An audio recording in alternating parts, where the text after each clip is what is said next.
The darkened stage of the Paris Opera House, 1881, revealed after the auction prologue. The iconic overture plays as the chandelier, now restored to its past glory, rises and flickers to life. The stage transforms into the opera house's rehearsal space. Hannibal rehearsal setting, the opera's stage during a rehearsal for Hannibal, a fictional opera within the show. Lefebvre, the retiring opera manager, introduces the new owners, Monsieur Firmin and André. Carlotta, the prima donna, sings Think of Me as part of Hannibal, but a backdrop suddenly crashes down, nearly hitting her. The chorus blames the opera ghost, the phantom. Meg Geary suggests her friend Christine Daae, a chorus girl, could fill in for Carlotta. Hannibal rehearsal, conclusion. After the backdrop nearly crushes Carlotta, she storms off, refusing to sing. Meg Geary suggests Christine as a replacement. Perhaps Christine Daae could sing it? The managers reluctantly agree, and Christine is pushed forward. 2. Think of Me, Christine's solo, Part 1, rehearsal version. Christine begins timidly, singing the Hannibal aria. Think of me fondly. But her voice grows stronger. The managers and cast are stunned by her talent. Transition. The rehearsal dissolves into Part 2, gala performance. Time jumps forward to the evening's actual performance. Christine, now in full costume, finishes the song to thunderous applause. Raoul, in the audience, recognizes her and excitedly arranges to meet her after the show. Angel of Music. Stand-alone scene. Breakdown setting. Christine's dressing room after her triumphant performance in Think of Me. Key actions and beats. Mega wow TMs. Curiosity. Meg Geary excitedly asks Christine about her secret singing teacher. Your father taught you to sing, but who taught you to sing like that? Christine hints at the angel of music her late father promised to send. The phantom's voice emerges. The phantom, unseen, sings Angel of Music, Guide and Guardian. In response, his voice echoing through the room. Meg, hearing the voice but not seeing anyone, grows uneasy and leaves. Christine Autie's devotion. Christine sings back to the phantom, I am your angel of music, revealing her belief that he is a divine mentor. The phantom lures her deeper into his influence. Come to the angel of music. Why it's distinct. Plot function. Establishes the phantom's psychological hold over Christine and her tragic vulnerability, linking her grief for her father to the phantom's manipulation. Musical theme. Introduces the angel of music leitmotif, later reprised in the mirror and final lair. Staging. Often uses a distorted mirror or shadows to imply the phantom's presence. 1. Little Lotta, dialogue scene. Setting, Christine's dressing room immediately after Angel of Music. Key actions and dialogue. Raoul arrives, congratulating Christine on her performance. He reminisces about their childhood in Perros-Guirec, recalling how Christine's father called her Little Lotta, a nickname. Christine seems distracted, still under the phantom's spell. Raoul asks her to dinner, but she refuses, claiming she TM's not free. Raoul grows suspicious when he sees the roses from the phantom, with no card. Purpose of this scene. Establishes Raoul and Christine's shared past, critical for their love story.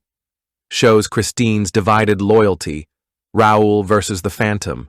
Foreshadows the phantom's jealousy. Raoul is a rival. The Phantom of the Opera, stand-alone. Musical number setting. The phantom has just led Christine through her mirror into the labyrinth beneath the Paris Opera House.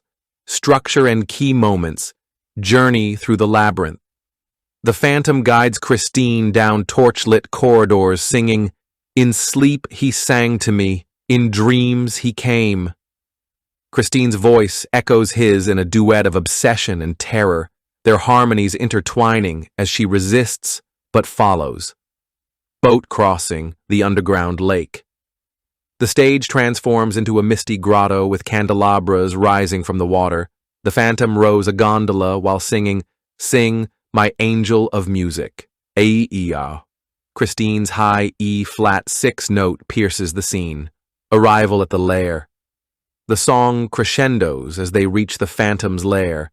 The Phantom of the Opera is there, inside your mind. The iconic chandelier rises in sync with the orchestra's climax. Why it's a distinct number, musically self-contained, uses a unique rock opera style, electric guitar, driving rhythm, unlike other songs. Plot function marks Christine's first full submission to the Phantom's power, contrasting her earlier doubt in Angel of Music. Staging spectacle. The boat, fog, and chandelier make it a technical showpiece. The music of the night. Standalone musical number setting, the Phantom's underground lair, immediately after their arrival via gondola in The Phantom of the Opera.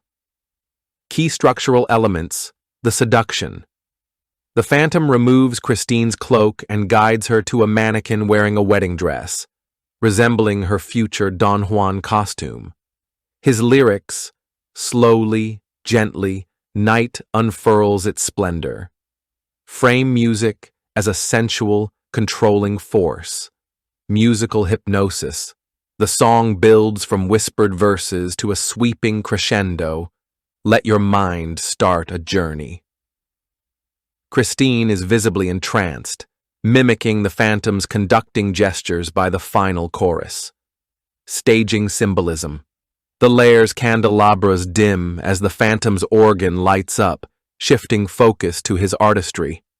Original blocking has Christine physically lowered onto a bed during the bridge, softly, deftly, emphasizing vulnerability.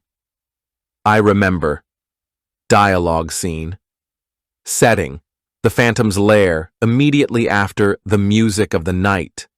Key actions and dialogue.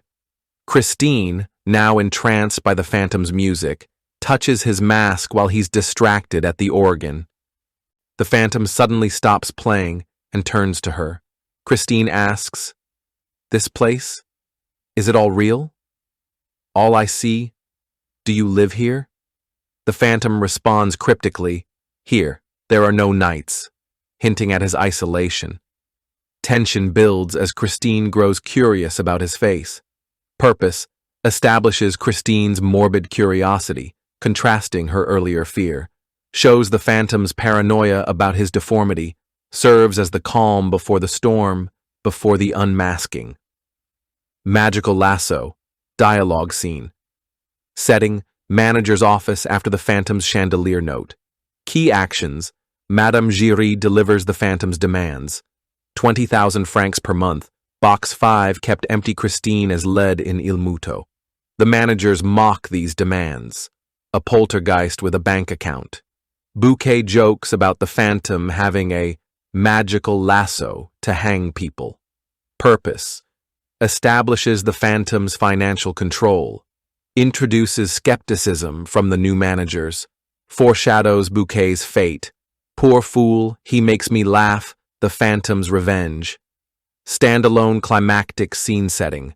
The stage during Il Muto's performance, Act 1 finale. Structure and key moments. Carlotta's sabotage. Poor fool, he makes me laugh. Carlotta, as the Countess, mocks the mute servant, Christine, in song. Poor fool, he makes me laugh. The Phantom's voice suddenly replaces hers. She croaks like a toad. Did I not warn you? The audience laughs, thinking it's part of the show. Backstage chaos managers panic as Carlotta flees. Christine finishes the aria. He charmed me. In Carlotta's place. The Phantom's full revenge bouquet is hanged by the Punjab lasso, his corpse dropped onto stage. The Phantom appears dressed as Red Death atop the proscenium. The chandelier crashes as he screams, "You disobeyed!" Why, it's distinct, musically. Carlotta's aria is a Rossini-style pastiche, abruptly shattered by horror. Theatrically, combines opera parody, murder, and spectacle. Plot turning point. The Phantom escalates from threats to actual killing. Entr'acte, instrumental interlude. Timing, opens act. Two key features: pure orchestral piece, no dialogue staging, reintroduces the Phantom's leitmotif in a grand waltz tempo. Original staging featured the restored chandelier rising silently over audience stagehands in black velvet, resetting the masquerade scene.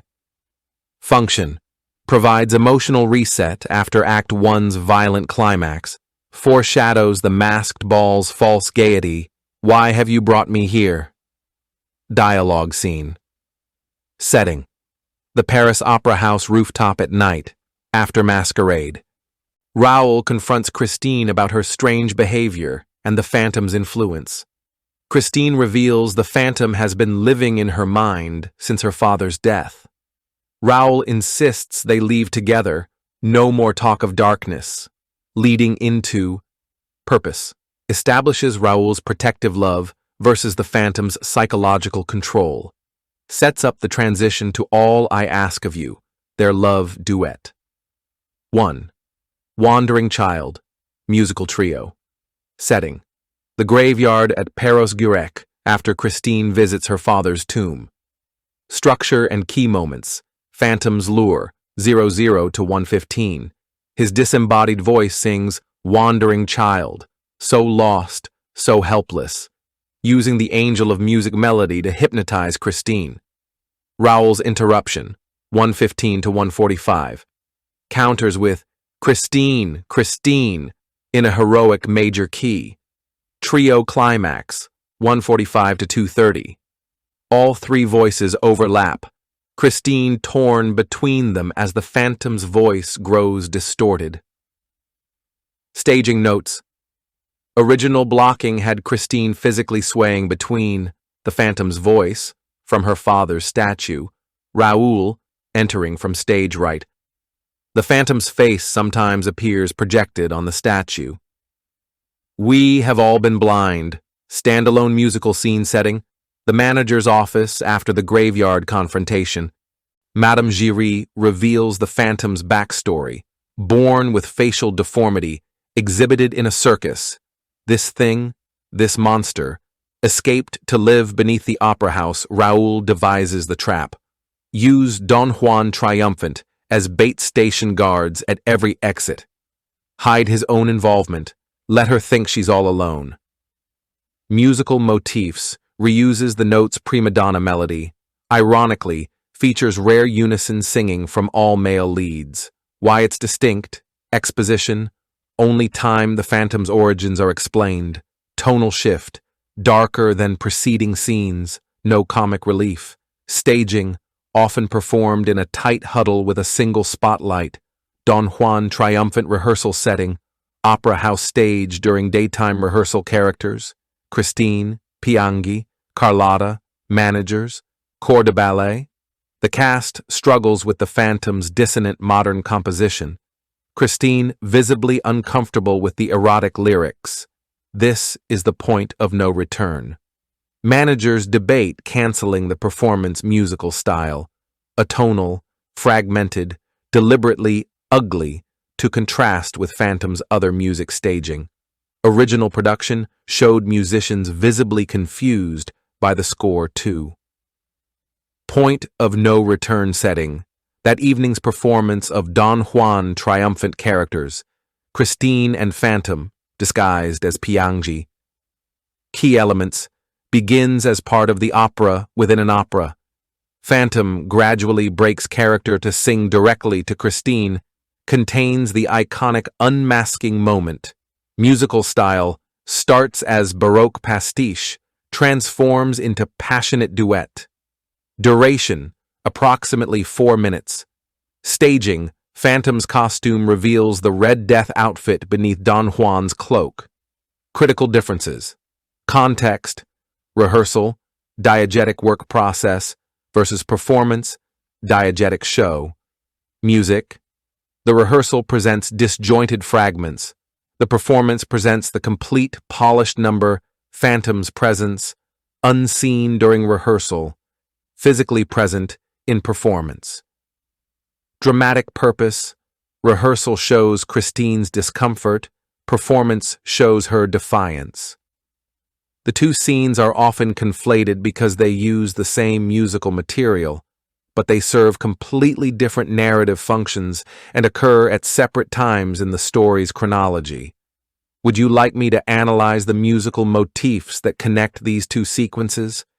Down once more, track, down this murderer. The final chase setting, the opera house cellars and labyrinth after the Phantom's unmasking structural breakdown. 1. Down once more. The mob storms the stage. He must be found. Raoul forces Madame Giry to lead them underground. Phantom's voice echoes through the corridors. You will curse the day. Musical reprise of notes, prima donna themes in minor key 2. The labyrinth. Giry warns about the Punjab lasso traps. Phantom taunts via offstage vocals. Track this murderer. Stagecraft. Original. Revolving walls created disorientation. Revival. Projected maze patterns. 3. Track down this murderer. 5:30 to end. Full company joins the hunt in canon. Christine suddenly disappears. She's gone. Phantom's laugh echoes as they realize they've been diverted. Final lair. The climactic showdown setting. The Phantom's underground lair. 30 minutes after Christine's disappearance. Scene structure and key moments. Christine's arrival. Phantom forces Christine to wear the wedding dress from his fantasies. Plays the monkey music box. Masquerade. With terrifying calm, his voice shifts between rage and pleading. Pitiful creature of darkness. Raoul's entrance. Phantom traps Raoul with Punjab lasso. Gives Christine the ultimate choice. Live here with me or die with him. Stagecraft. Original used rising gate bars. Revivals use laser-like light cages. The kiss. Christine kisses Phantom with shocking tenderness. Orchestral swell as he breaks down. God, why? Lets them both go in self-loathing. Disappearance. Phantom vanishes behind his cloak. Stage trick. Trapdoor plus smoke. Only his mask remains on the throne. Christine returns briefly to leave her ring. Thanks for watching. If you enjoyed this video, hit that like button, subscribe, and ring the bell for more. Let me know your thoughts in the comments. I'd love to hear from you. See you in the next one. Bye for now.